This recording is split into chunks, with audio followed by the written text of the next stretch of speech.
the screw that I loosened, so the water is coming out now.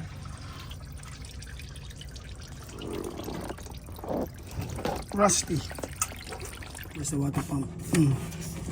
You can see the bearings, you see, it's shaking. So that's why looking over there on the back of the bearing. It's very hard to remove. Hi, Daddy said, ouch. Brand new water pump. Kasi the old one. I'm saying, JCJR, that just remove the old one.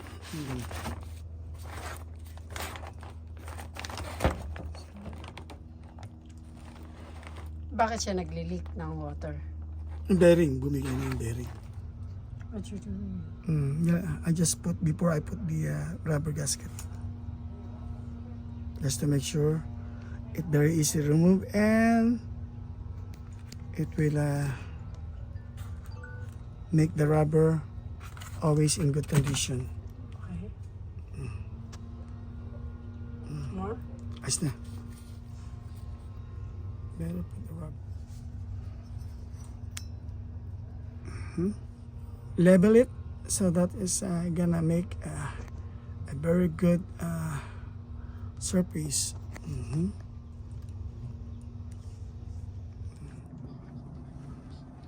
There you go. Looks good. Lord. Makay kami, ano.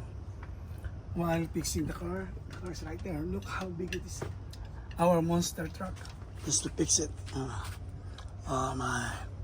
How tall is that? Oh, look at that. The bearing is broken. The side are really bad.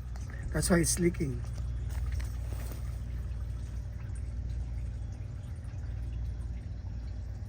Thank you. Yes. I'm tightening up with the wrench now. Little by little. Make sure it's balanced. So it's gonna be sit properly. Slowly but surely. Okay. Mommy. Hard job. What oil is that? Antifreeze coolant. Okay na? Ito na?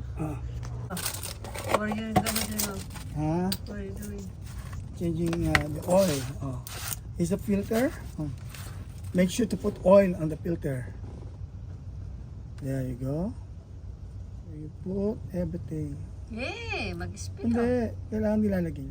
Make sure to wipe it. Dad. Make sure. This gown, move it. Some more. Now it's good. Oh, turn off, okay? Hand tight first. Hand tight.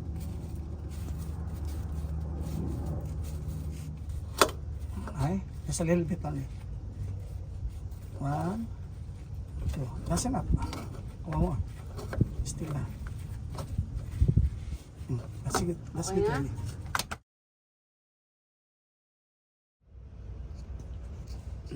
That's it. See the one with red is the new coil. After there is so 8 over here and 8 over here. Anak. That's also, yeah, you know those lines. See? I'm here, Daddy.